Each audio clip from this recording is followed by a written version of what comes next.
everyone. Thank you for joining us for an Americans for Limited Government live stream. Joining me today, I'm very excited to have Representative Greg Murphy from North Carolina, the 3rd Congressional District in North Carolina. Thank you for joining us, Representative. What we want to talk to you about today is an issue that you have really been a leader on in Congress, and that is pushing back against this critical race theory that's being pushed on our students at elementary to college level. And you, this past spring, introduced a measure. I think it was probably one of the first, and I think other members of the House and Senate have since, passed similar pieces of legislation, but you were really at the front of this. And you called it the FREE Act, and that stands for the, fight the radicalization of elementary education act, which I love, by the way. So why don't you just tell us about this bill? What would it do? And why is it important for you to be taking a leadership position in this area?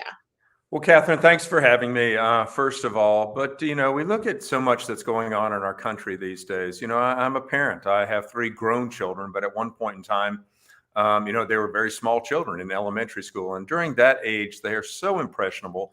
What adults say is taken as truth, is taken as golden, is taken as gospel, as it were. And so, we've had this CRT, in my opinion, nonsense. It's been a theory. It's been a theory not based on any fact, and which has been horrendously debunked debunked as horrendous fiction, if it will, by so many scientific scholars. But we've had it pushed in schools as taken as this is gospel, that you as a person of color, or you, if you're a white person, should feel a certain way. You should either feel like a victim or you should feel like an oppressor. And so again, we're looking at our children in the most critical stages of their education, just when they're young. And so we came up with the idea to say, look, if you're going to teach this nonsense, you're not going to get federal funding. It's the bottom line, where you're pushing a radical progressive agenda to try to teach children that they're victims. We should be teaching children that, there are hardships in life. And yes, our country has gone through hard times, difficult times we're not happy of, and in fact, are quite ashamed of. But that we should be teaching them that this is a land of opportunity, not of equity, where everybody gets the same amount, regardless of what they do or how hard they work. But you're not a victim. You don't want to have our children growing up thinking they are just victims, or that because of their skin color, they should feel guilty about their skin color being oppressed. And, it's just utter nonsense. It's utter nonsense. It's radicalization and it's indoctrination to the core, that which you've seen back in Mao's days of the Little Red Book and all these other things, where they start indoctrinating children really at their most formative years back in elementary school. So that was the idea, that was the inception, and that's really what the bill is trying to do, to say, look, throw this nonsense out. If you do this, you're not going to be getting federal funding. Well, I appreciate what you're doing. I recently heard a university administrator explain they've had great success with a program to help sort of minorities and non-traditional students succeed at their school. And he was asked, what makes the difference? What are you doing differently? And he said, it's very simple. We take each one of our students, we tell them, you have divine potential.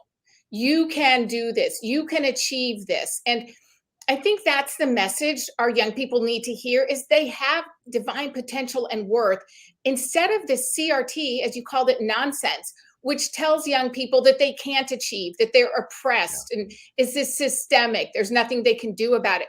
That really sets us back as a nation, and just, it hurts, I think, the individual to the core to hear that message over and over again, being taught in our schools. So thank you for what you're doing. And I am just right behind you, applauding you. Thank you. Well, thank you, Catherine. I mean, the only people that are benefiting that are really our enemies, the Chinese, the Russians, who now are seeing us grow a generation of essentially weakened and victimized students, which is not how this country needs to take its step forward. And you've been getting a lot of attention for your efforts, and so much so that Alexandria Ocasio-Cortez, she was probably talking about you. She gave an interview with CNN a couple months ago, and let's hear what she had to say about your efforts, and then you can react to that. Republicans trying to ban books in this country? Why are Republicans trying to ban speech? Why are they trying to fire certain professors? Why are they attacking the core roots of history in this country? Why don't Republicans want us to learn how to not be racist? Why don't Republicans want kids to know how to not be racist? Republicans are trying to ban this, are trying to ban us from knowing our own history, because if we don't know our own history, then it is easier for them to ban, it is easier for them to curtail our rights to vote and to essentially take us backwards to the 1960s, as they have been doing with many of these state laws. So thank you for elevating this issue to the point where AOC is speaking out. What's your reaction to her comments? Well, Catherine, I try to be nice and respectful as another member of Congress, but I'm sorry. She just deals in a fictional world where the rest of the world doesn't live. She just literally pulls ideas out of the air that have no basis in fact whatsoever. Nobody's trying to teach our children not to think, not to teach our children that we've had some difficult times in this country. But I mean, the fact that she just, pushes the idea that Republicans are so bad, we want to ban books. Of course, there's some things that are should not be taught to children. I don't believe in all the sexuality parts of things that are being taught to children.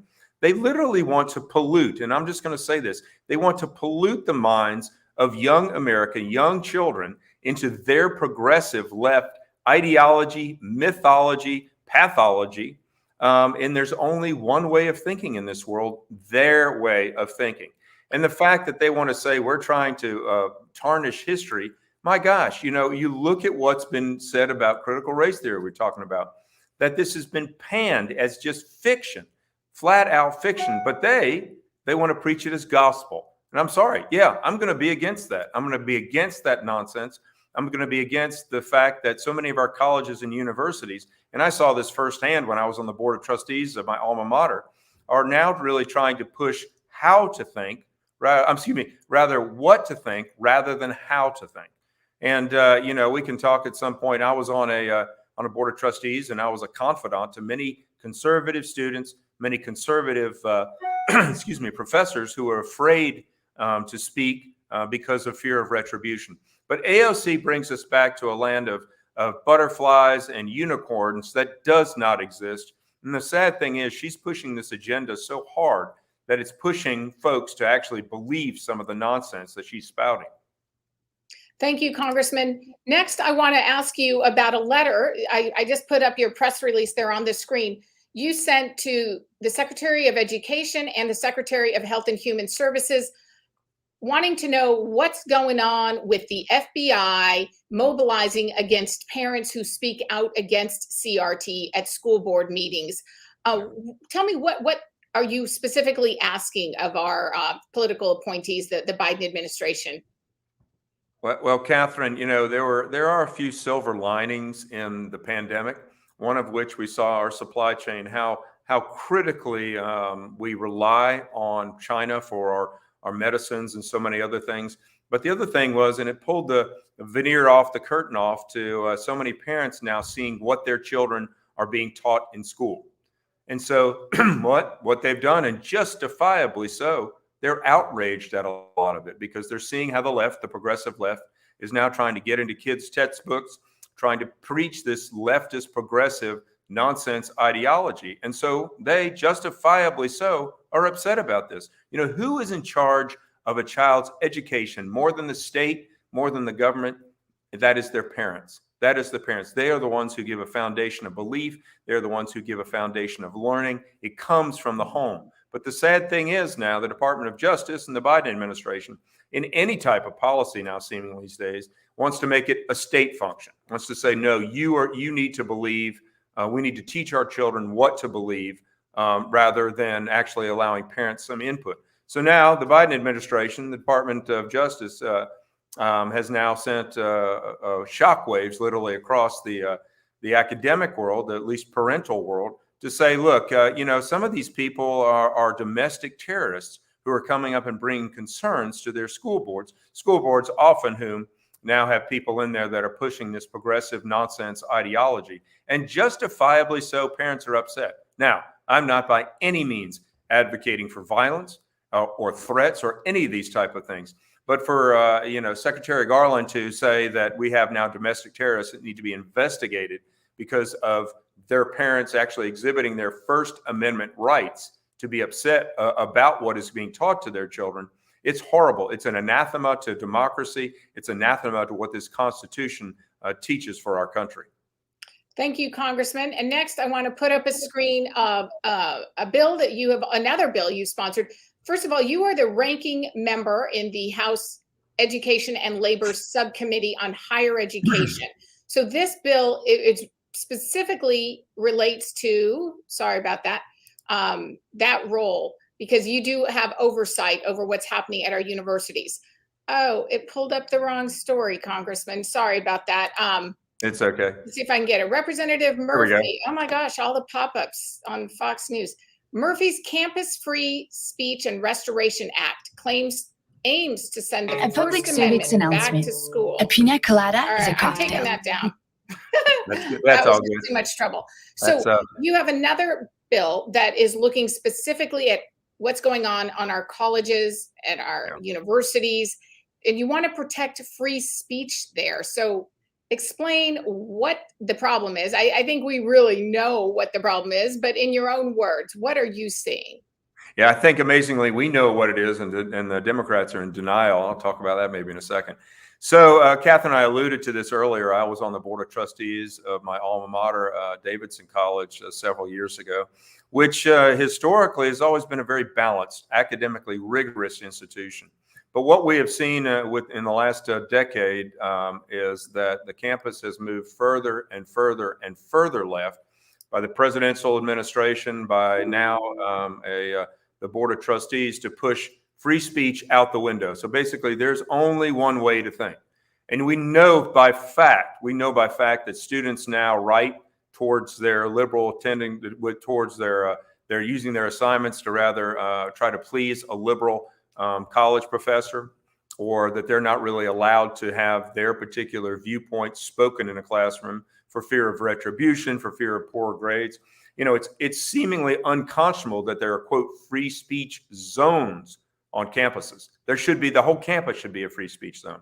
I was actually a confidant to several professors when I was on the board of trustees, conservative professors who came to me under the condition of anonymity and well, not anonymity, but confidentiality, that said, look, these are what's going on.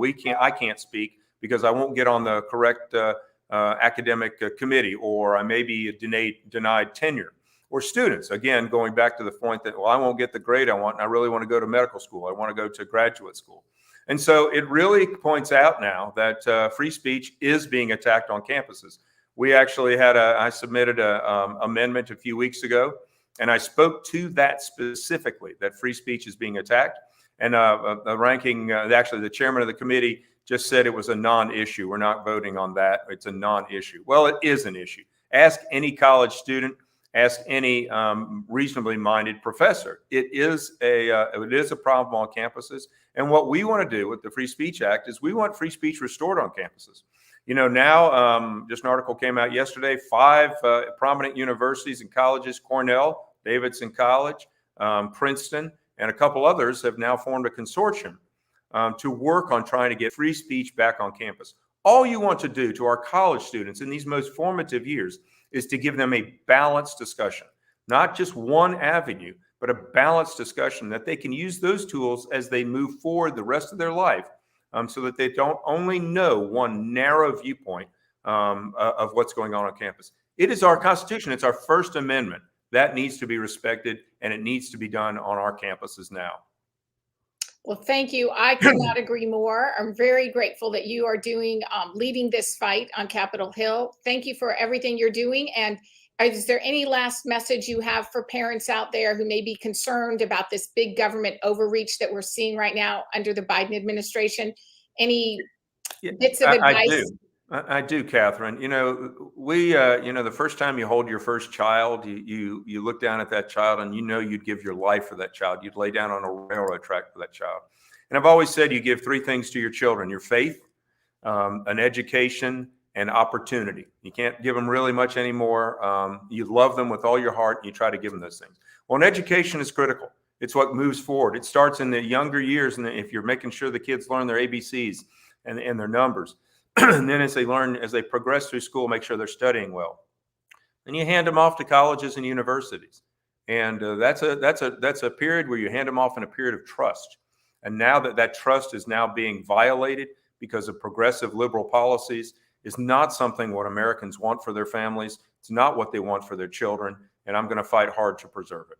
Thank you very much. And thanks everyone for joining us for this Americans for Limited Government Live. If you like what you're seeing, please subscribe to our channel. Check us out at getliberty.org and subscribe to our newsletter.